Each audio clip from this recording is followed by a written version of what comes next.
할렐루야, 감사합니다. 오늘 이제 마가복음 15장, 지난주에도 지난주에는 막달라 마리아 신앙의 지주에 대한 그런 말씀을 함께 나눴잖아요. 본문에 있는 말씀을 보니까, 이날은 준비일 곧 안식일 전날이므로 저물었을 때 아리마대 사람 요셉이 와서 당돌이 빌라도에게 들어가 예수의 시체를 달라 하니, 이 사람은 존경받는 공의원이요 하나님의 나라를 기다리는 자라 했습니다. 빌라도는 예수께서 벌써 죽었을까 하고 이상히 여기 백부장을 불러 죽은 지가 오래냐 묻고, 백부장에게 알아본 후에 요셉에게 시체를 내주는지라. 요셉이 세마포를 사서 예수를 내려다가 그것으로 싸서 바위 속에 판 무덤에 넣어두고 돌을 굴려 무덤문에 누우매.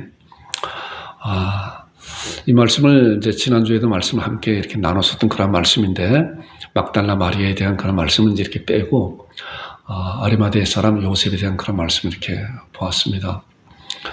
굉장히 내용이 짧은 그런 내용이에요. 아리마대 사람 요셉이 예수님의 시신을, 십자가 달려서 돌아가신 그 시신을 모셔다가 이제 장례를 치룬 그 내용이잖아요. 그래서 그런 내용을 가지고 우리가 함께 말씀을 통해서 함께 은혜를 나누며 나도 그런 신앙을 가졌으면 좋겠다 하는 여러분들과 제가 되기를 주님은 축원드립니다. 지난주에 있는 말씀 보니까 막달라 마리아, 아리마대 사람 요셉, 니고데모에서 이제 막달라 마리아에 대한 말씀을 나눴잖아요. 그래서 오늘은 아리마대 사람 요셉과 니고데모에 대한 말씀을 이 짧은 시간에 나눌까 생각을 해봤더니 시간이 너무 안 되는 것 같아서 니고데모는 다음 주에 말씀을 나눌 거예요. 그래서 오늘은 아리마대 사람 요셉에 대한 말씀을 함께 나눌 것입니다.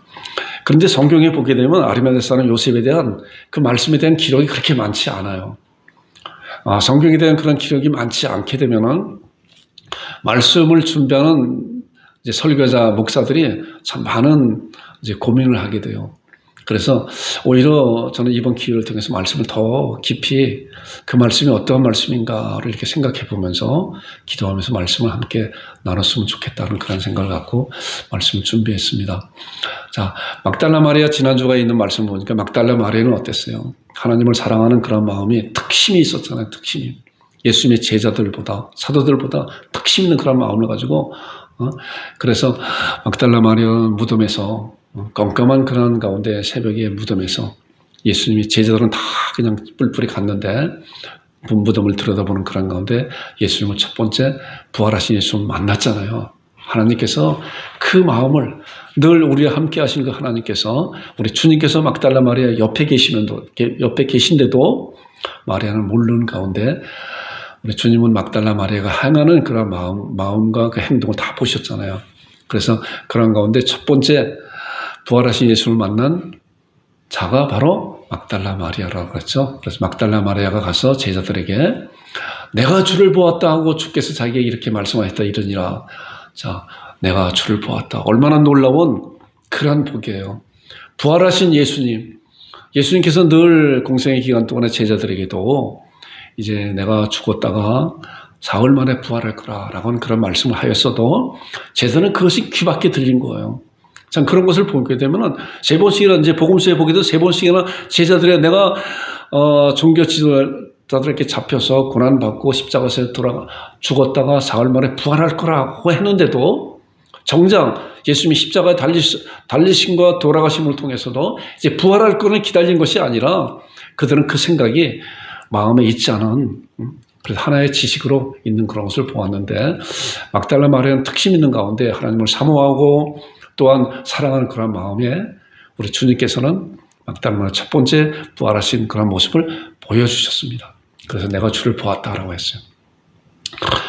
그리고 이제 베드로도 예수님을 세 번씩이나 부인하시면 나중에 그런 믿음이 회복되어서 예수님께서 베드로에게 그랬다 그랬잖아요. 내가 나를 사랑하느냐 그랬잖아요. 세 번씩이나.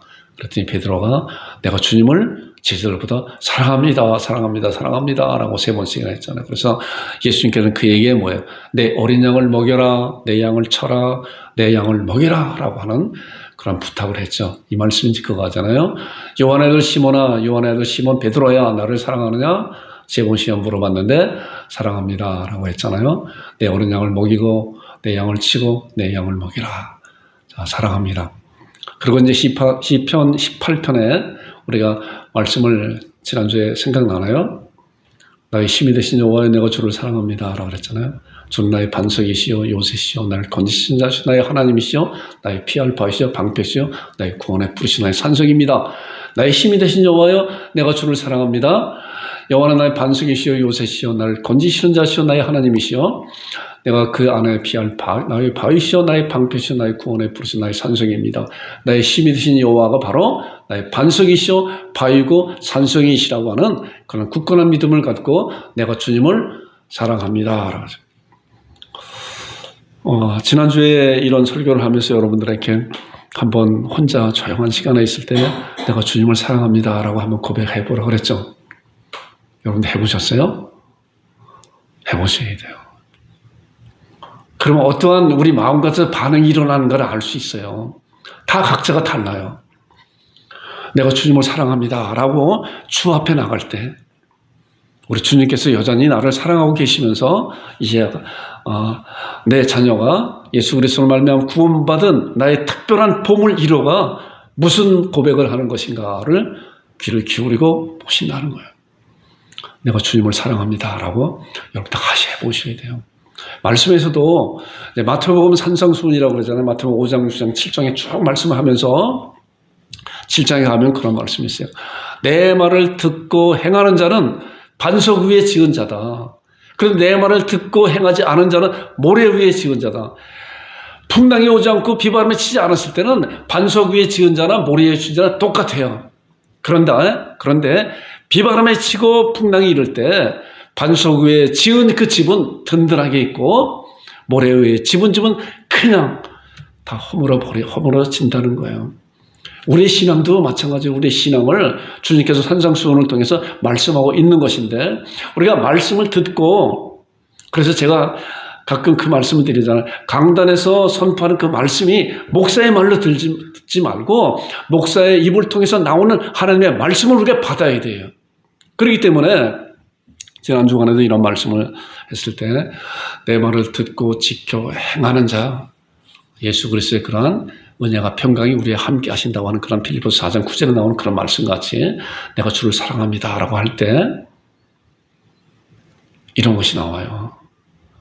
자, 제가 지난주에 그래 했는데 이제 그렇게 고백한 분들도 계시겠죠. 우리 안에 알지 못했었던 그러한 것이 그래서 이제 그런 비유가 있다고 그랬잖아요. 그런 비유적인 그런 말씀을 어쩌다가 한번 하잖아요. 옛날에는 뚜물통이 있다고 그랬잖아요. 뚜물통. 우리 어머니도 이제 이렇게 돼지도 이렇게 기른 적이 있었어요. 어렸을 때 봤을 때 쌀뜨물 담아놓고 또 여러 가지 음식들 이렇게 해서 찌꺼기를 거기다 넣고 이렇게 하면은 놔두게 되면 그냥 쫙 가라앉고 위에 맑은 물만 있잖아요. 근데 돼지한테 갖다 줄 때 어때요? 휘 저거 갖다 탁 쏟아버리잖아요. 그런 걸 비슷하게 내가 주님을 사랑합니다 라고 우리가 나갈 때 우리가 알지 못했었던 그러한 것이 내재되어 있었던 그러한 그 더러운 것들이 성령님으로 말미암아 우리 마음을 휘진다고요.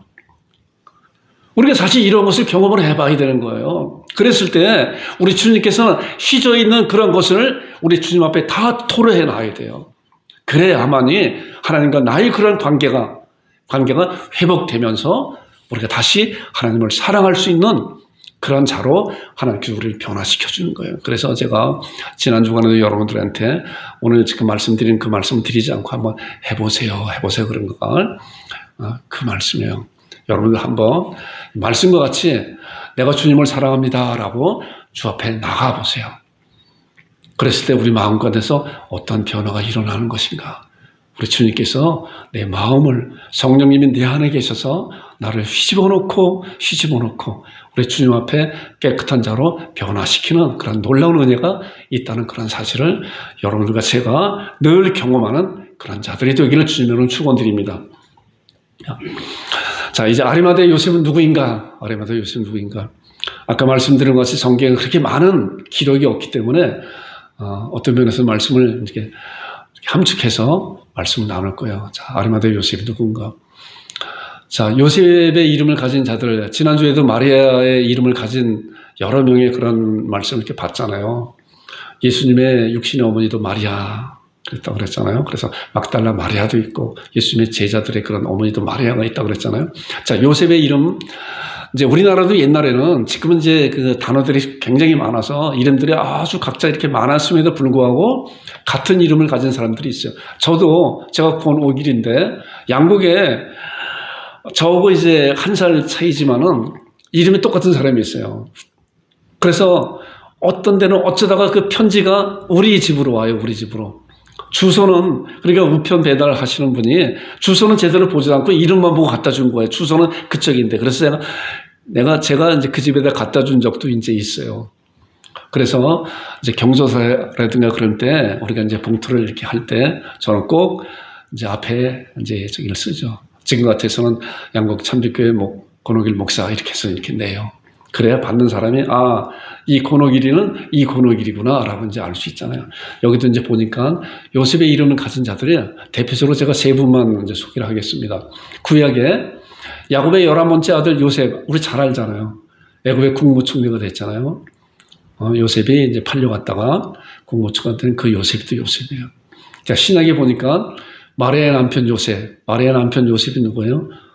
예수님의 법적인 아버지죠. 그 요셉도 그 요셉이에요. 그 다음에 아리마대 사람 요셉 이렇게.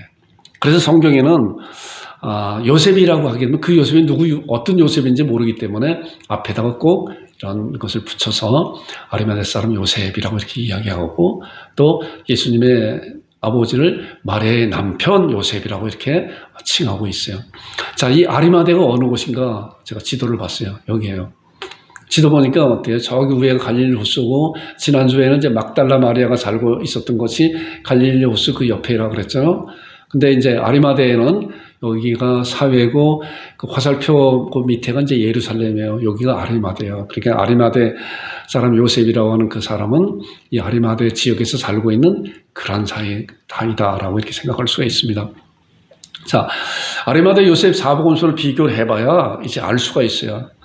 복음서 하나 가지고는 아리마대 사람이 어떤 사람인지 잘 몰라서 제가 이 말씀을 이제 사복음서를 이렇게 비교를 해봤어요. 마태, 마가, 누가, 요한복음 비교를 해봤는데 일부러 여기 장과 절을 이렇게 써는 것은 나중에라도 이제 영상을 통해서 이걸 볼 때 이 말씀을 한 번씩 이렇게 찾아보시면 더 우리의 신앙이 이 말씀이 그런 말씀이었었구나라고 알 수가 있어요. 어떤 면에서는 이제 하나님께서 말씀을 곳곳에다가 드러난 비밀로 이렇게 감춰놓으신 것 같아요. 그래서 말씀을 찾아봐야 돼요. 그래서 항상 제가 퍼즐을 맞춰봐야 된다라고 하는 그런 말씀이, 그런 비유가 말씀을 함께 이렇게 맞춰봐야 그 말씀이 어떠한 말씀인가를 알 수가 있어요.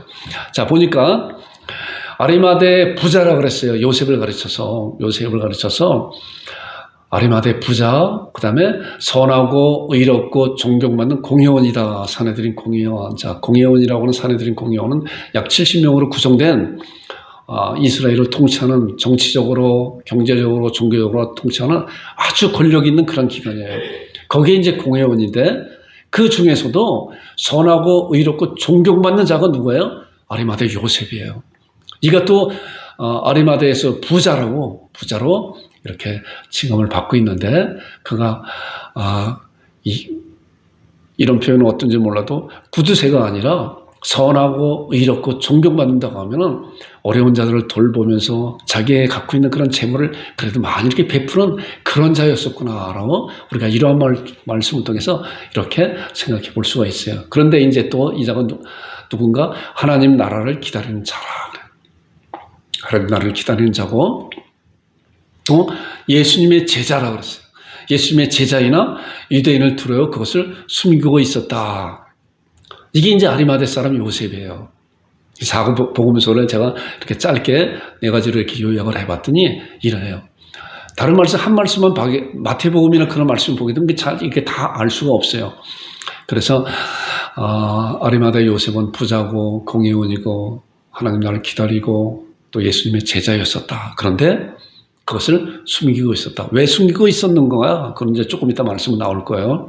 자, 이제 본문에 보니까 이날은 준비일이라 곧 안식일 전날으로 저물었을 때, 자, 이 날이라고 하는 것은 예수님이 십자가에 달리셔서 이제 영혼이 떠나가신 그날을 가르치는 말이죠. 준비일하고 안식일 전날이며, 그러니까 목요일 날 잡히시고, 그리고 밤새도록 취조와 고문과 멸시와 조롱을 당하시고, 이제 금요일 날 해서 십자가상에 돌아가셨는데, 지난주에도 그 말씀을 나눴잖아요. 369라 그랬잖아요. 9시에 달리시고 12시에 온 세상에 깜깜해지고, 그리고 3시에 이제 예수님께서 숨을 거두셨잖아요. 자, 그날이 이제, 그래서 이 유대인들은 그 날이, 우리들은 보통 그 전날과 그 다음 날을 정하는 거가 시간으로 밤 12시를 정하잖아요. 근데 유대인들은 그렇잖아요. 해 지는 그때부터 해 돋는 이제 그 다음 해 지는 때까지가, 그때가 이제 하루예요. 그렇기 때문에 조금 이제 이 시간적인 그런 차이가 좀 있죠.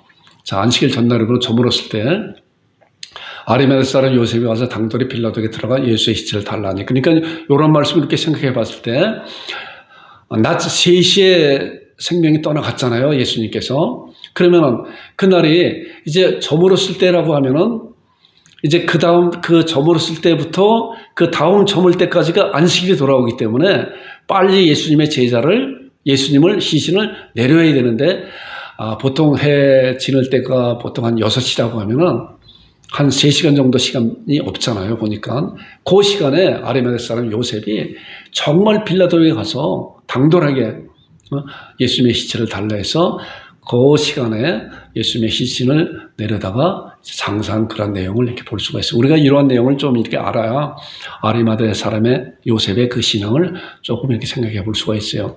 자, 신명기에 보게 되면은 왜 이제 그 십자가상에서 운명하셨는데 바로 이제 장사를 지냈나. 이게 이제 구약의 율법에 그렇게 말씀하고 있어요. 보니까 사람이 만일 죽을 죄를 범하거든, 이제 신명기에 나오는 말씀이거든요. 사람이 만일 죽을 죄를 범하거든 내가 그를 죽여 나무에 달거든. 자, 그를 죽여서 죽일 죄가 있다고 해서 그를 나무에 달아서 그가 죽어 나무에 달거든. 그 시체를 나무에 밤새도록 두지 말고 그날에 장사하여 내 하나님 여호와께서 내게 기업으로 주신 땅을 더럽히지 말라.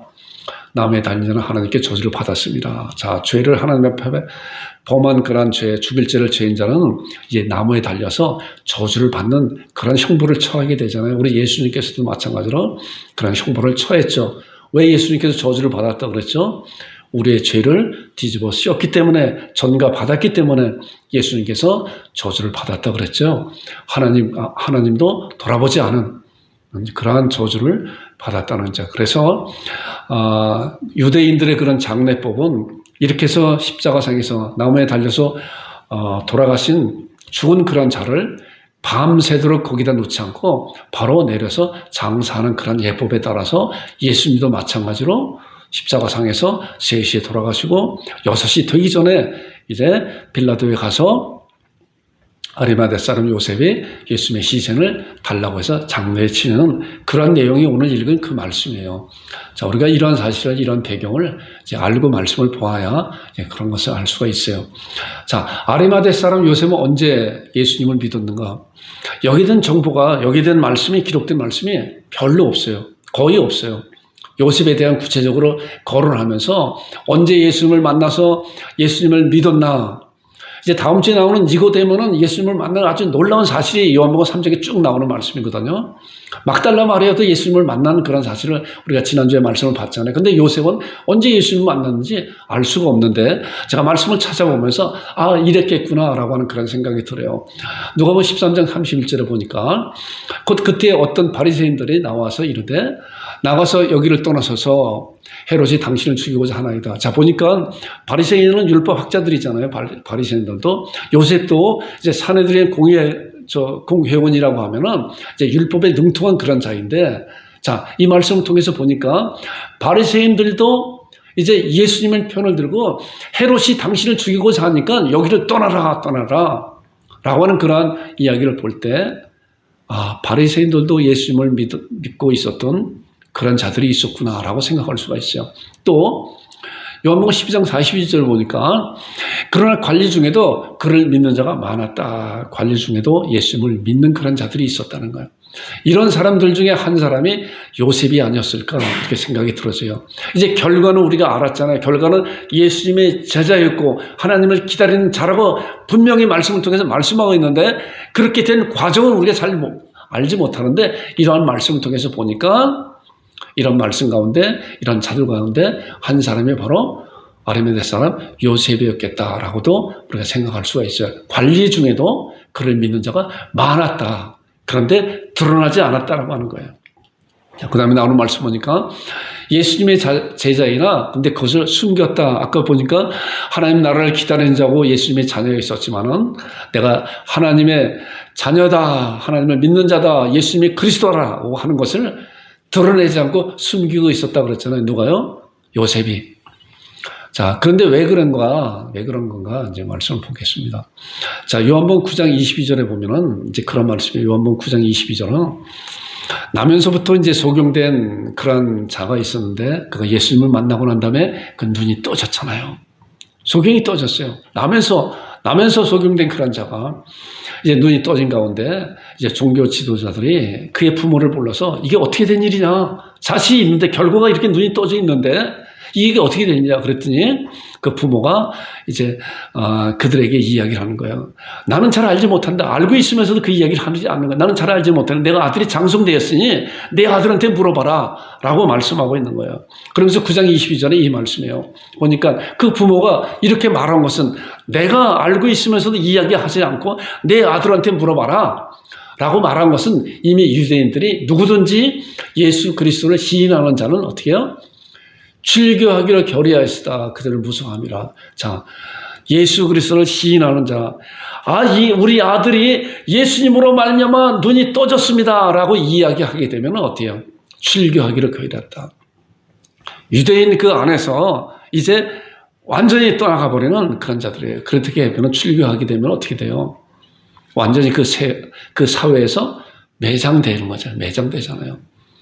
경제적으로 또한 정치적으로 또한 여러 가지 그러한 종교적으로 매장되는 그러한 상황에 처해 있기 때문에 이 부모는 이야기를 못한 거예요. 출교하기로 결의하였기 때문에 그들을 무서워함으로 떳떳하게 예수님께서 우리 아들을 고쳐주셨습니다. 그 예수님은 메시아 구원주입니다. 라고 이야기를 못한 거예요. 자, 다른 말씀 보니까 요한복음 12장에도 말씀이 있어요. 그러나 관리 중에도 그를 믿는 자가 많았다. 아까 말씀봤죠. 바리새인들 때문에 드러나게 말하지 못하니 왜요? 이는 출교를 당할까 두려워함이라. 관리 중에도 믿는 자가 많았지만은 그래서 아리마대 사람 요셉이 그렇기 때문에 자기가 예수님의 제자인 것을 숨기고 있었구나라고 우리 사회적인 그런 배경을 상황을 이런 것을 통해서 알게 되잖아요. 자, 출교하게 되면은 아리마대 사람 요셉이 어땠어요?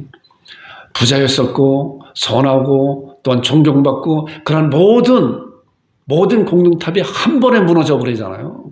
그래 이런 것이 두려워서 내가 예수님을 그리스도라고 믿는 그런 믿음을 갖고 있으면서 그걸 드러내서 이야기를 못한 거예요. 이것 때문에. 그렇잖아요. 그런데 이제 대반전이 또 일어나잖아요. 요셉이 담대함을 갖게 된 계기가 있어요. 그런데 아까 우리가 본문의 말씀 보니까 아리마대 사람 요셉이 당돌이 빌라도에게 가서 예수님의 시신을 자기에게 인계해달라고 이렇게 얘기했잖아요.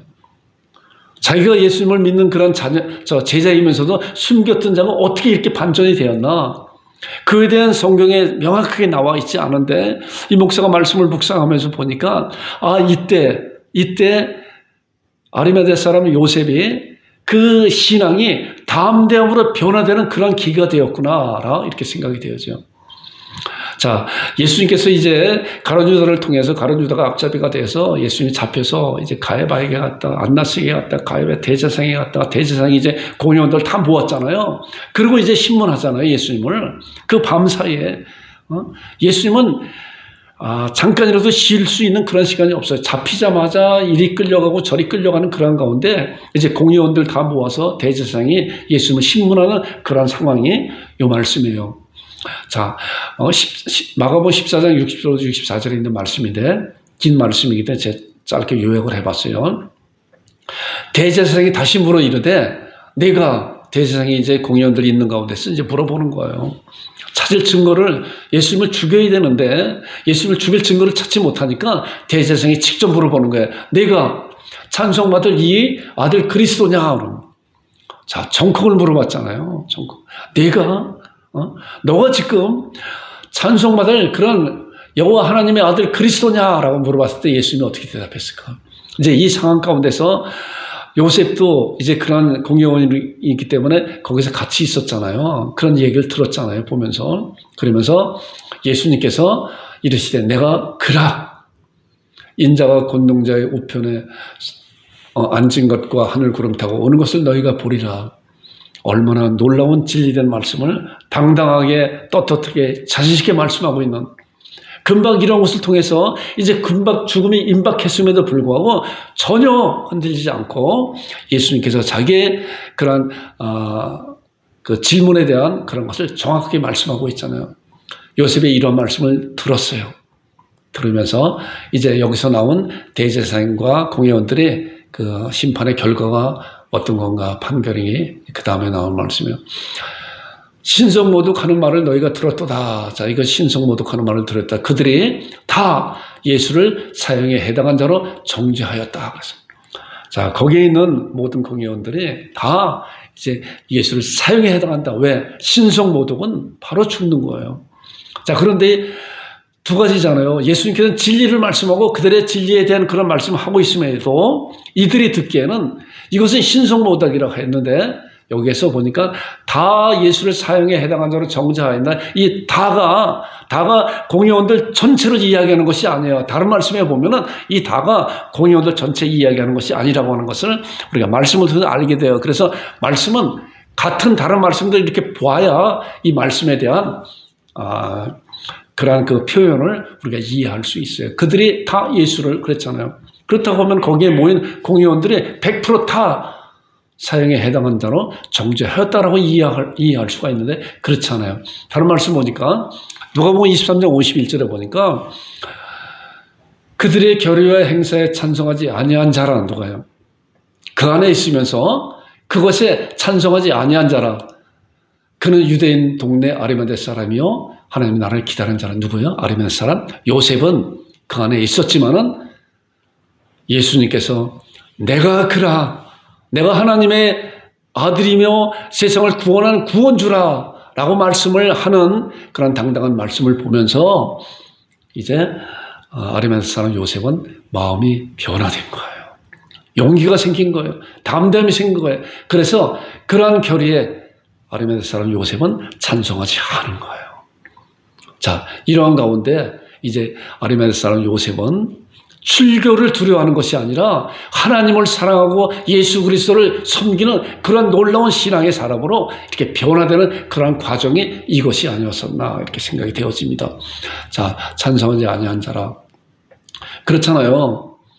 거기 약 70명 되는 그런 공회원 중에 아마 아리마대 사람 요셉이 찬성하지 않았다면 완전히 그 안에서 아무리 여태까지 선하고 존경받는 자라고 해도 완전히 배제되는 정말 따돌림 당하는 그런 위치에 처해 있잖아요. 그럼에도 불구하고 그것을 감수하면서 예수님을 나의 주라고 고백하는 그런 놀라운 은혜로 이제 그 다음에 나오는 말씀이 뭐예요? 신앙의 담대함이 생긴 아리마대 요셉이 실행하였어요. 어떻게 실행했냐? 우리 말씀 보잖아요. 마태복음과 마가복음에 있는 말씀 보니까 아리마대 사람 요셉이 당돌이 빌라도에게 들어가서 예수의 시체를 달라 하니 이에 빌라도가 내주라 명령하였다 그랬잖아요. 이제는 숨길 것이 없어요.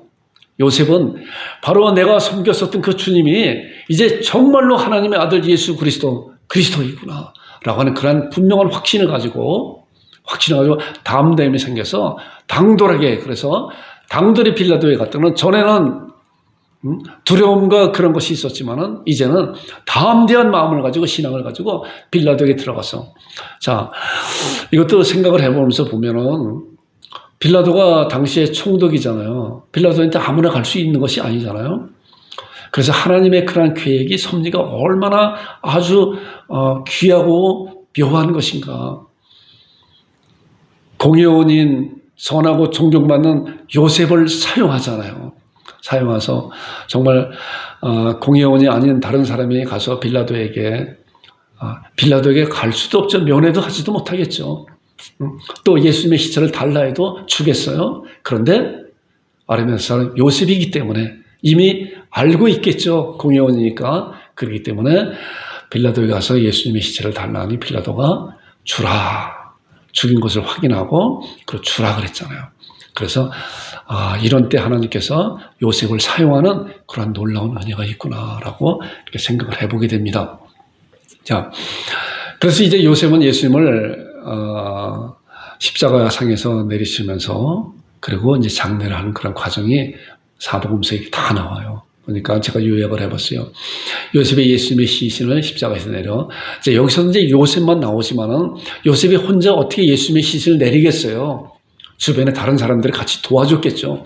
주변에 여인들도 있었고, 또 나중에 이제 다음 주에 니고데모에 대한 그런 말씀도 나눌 것인데, 니고데모도 있었고, 했기 때문에 예수님을 십자가에서 내려서, 그리고 어땠어요?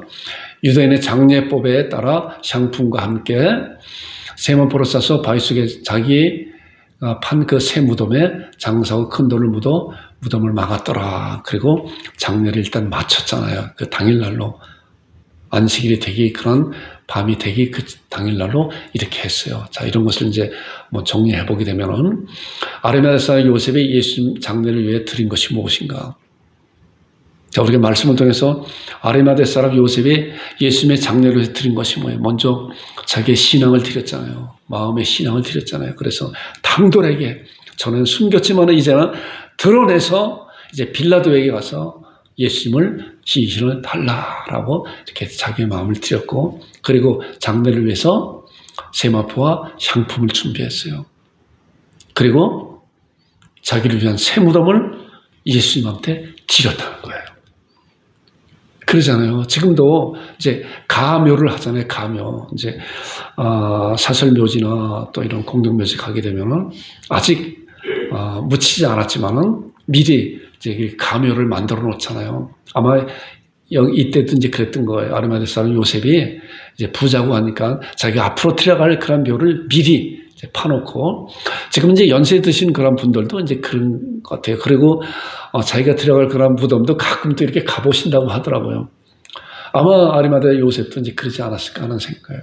자기가 판 그 새 무덤, 자기가 들어갈 그런 무덤을 기꺼이 주님을 위해서 드린 그런 모습을 우리가 이런 말씀을 통해서 알게 돼요. 자, 그런데 마가복음 14장에 있는 말씀을 보니까, 자, 아리마대 요셉은 자기의 무덤을 주님을 위해서 내드렸잖아요. 옥합 여인 우리 알잖아요. 옥합 여인. 옥합 여인이 이제 베다니에 사는 삼남매 중에서 마리아가 이제 예수님으로 드려진 그런 모습을 보게 되잖아요. 이것도 이제 복음서에 나오는데 마가복음 14장 3절에 보니까 이 말씀이에요. 예수께서 베다니 나병 환자 시몬의 집에서 식사하실 때 한 여자가 이제 다른 복음서는 마리아라고 얘기해요. 마리아. 한 여자가 매우 값진 향유, 매우 값진 아주 극상품의 그런 향유가 있었는데 이것을 순전한 나드 한 옥합을 가지고 와서, 아주 비싼 거죠. 가지고 와서 그 옥합을 깨뜨려 예수님의 머리에 부었다. 자, 옥합을 깨뜨려 예수님의 머리에 부었잖아요. 그랬더니 주변에 있는 제자들이 아까워서 아까운 것을 그걸 팔아서 가난한 자에게 나눠주면 얼마나 좋을까. 그러잖아요. 상황은 그래요. 사람들의 눈에 비춰봤을 땐 그런 거예요. 그랬을 때 예수님께서 이러한 모습을 보고 제자들에게 어떻게 말씀하고 있는 것인가 봐요. 14장 8절에 보니까 그는 힘을 다하여 내 몸에 향유를 부어, 자, 그를 칭찬하고 있잖아요. 예수님과는 정반대로 마리아를 칭찬하고 있어요. 아무리 값진 것이라고 해도 내 몸에 향유를 부어 어떻게 해요? 내 장례를 미리 준비하였다. 여전히 마리아가 드린 것이 극상품이라고 해도 주님 앞에 드리기는 여전히 부족한 거예요. 그러니까 아리마대 사람 요셉도 자기가 준비한 그러한 정말 좋은, 자기가 준비하고 부자였으니까 얼마나 무덤을 좋게 했겠어요. 그것을 기꺼이 주님을 위해서 드렸잖아요. 주님을 위해서 드리기 위해서 파놓은 무덤이 아닌데 상황에 따라서 그 상황이 닥치니까 이것은 주님의 것이야. 이것을 주님께서 내가 주님께 드리기 위해는 그러한 것이었구나라고 그 마음이 변화되고 신앙으로 주님께 드렸어요. 자, 마리아도 자기가 그것을 정말 아끼고 모아놓았던 그런 극상품의 그런 것을 어떻게 했어요? 예수님한테 다 아낌없이 다 쏟아 부었잖아요. 그래서 예수님께서는 내 장례를 위해서 미리 준비했다라고 이렇게 큰 칭찬을 하면서 칭찬한 그런 모습을 우리가 이렇게 보게 돼요. 자, 결론이에요. 자, 우리는 무엇을 준비해야 되는가? 마리아는 이렇게 준비했고, 또한 아리마대 사람 요셉은 그렇게 준비해서 주 앞에 드렸어요. 자, 우리는 이미 이제 예수님의 부활을 승천하시고, 그리고 이제 2000년 지난 이 세대에 살고 있잖아요. 그리고 우리가 준비해야 될 것은 뭐예요? 예수님의 재림을 준비하는 거예요. 당시에는 막달라 마리아는 예수님의 부활을 보면서 예수님의 첫 부활을 경험했고, 그리고 그 전에 아리마대 사람 요셉은 예수님의 시신을 모셔다가 자기가 판무덤에 예수님을 장례 지낸 그런 놀라운 은혜를 했잖아요. 우리들은 뭐예요? 예수님의 재림을 기다려야 돼요. 재림을 기다리는 그런 자들이 돼요. 자, 그러면서 이제 말씀 보니까 데살로니가전서 5장 23절을 보니까 평강의 하나님이 친히 너희를 온전히 거룩하게 하시고 또 너희의 온 영과 혼과 몸이 우리 주 예수 그리스도의 재림하실 때, 강림하실 때 온 흠없게 보존되기를 원하노라. 자, 우리는 뭐예요? 예수님 앞에 드려질 것은 우리의 온 영과 혼과 몸을 주님이 오시는 그날에 흠없게 보존되기를 원하노라라고 우리에게 말씀하고 있는 거, 우리가 드려질 것이 이것이에요. 자, 로마서 12장에 있는 말씀 보니까 그러나 형제들아 내가 하나님의 모든 자비하시고 너희를 권하노니 너희 몸을 하나님의 기뻐하시는 거룩한 산 제물로 드리라. 이는 너희에게 드릴 영적인 힘이라. 영과 혼과 몸이 주님이 오시는 그날에 온전히 되기를 원하노라 하는 그런 말씀과 같이 우리의 삶 가운데서 너희 몸을 하나님의 기뻐하시는 산 제물로 드려져야 된다. 우리 실생활 가운데서 산 제물로 드려져야 된다. 그런데 그 산 제물로 드려지는 것이 뭐예요? 보니까 다음에 이 말씀이에요. 고린도서 10장 31절에 우리가 산제물로 로마서에 나오는 말까지 그러므로 형제들아 내가 하나님의 모든 자비에 너희 고난하니 너희 몸을 하나님의 기뻐하시는 거룩한 산제물로 드려라.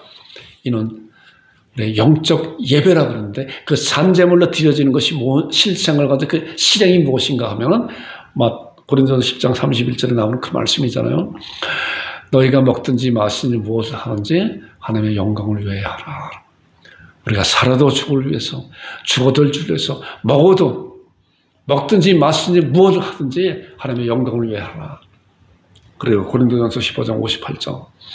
이 말씀은 제가 늘 여러분들한테 말씀을 많이 드린 그 말씀이잖아요. 그러므로 형제들아, 내 사랑하는 형제들아 견실하고 흔들리지 말며 항상 주의 일에 더욱 힘쓰는 자들이 되라라고 하는 거죠. 그래서 우리가 산제물로 드려진다고 하는 것은 우리가 살아도 죽어도 우리가 무엇을 하든지 예수님의 이름으로 하나님 앞에 영광 돌리는, 그리고 뭐예요? 항상 주의 일에 더욱 힘쓰는 자들이 되라.